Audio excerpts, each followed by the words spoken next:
உயிரே போனாலும் பரவாயில்லன்னு உன்னை நெருப்புல இருந்து காப்பாத்தின. என்னாலே அவனுக்கு ஆபத்து வரப்போகுது. நீ என்ன சொல்ற?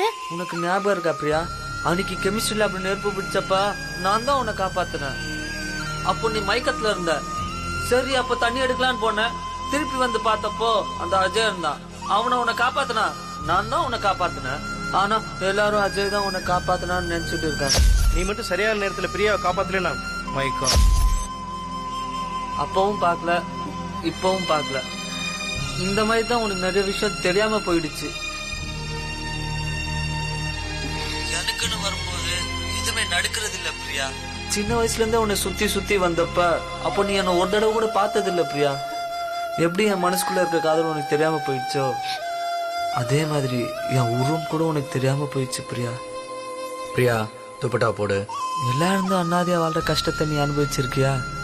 நான் அனுபவிச்சிருக்கேன். இப்படிதான் பல தடவை காரணமே இல்லாம அழுது இருக்கேன் பிரியா.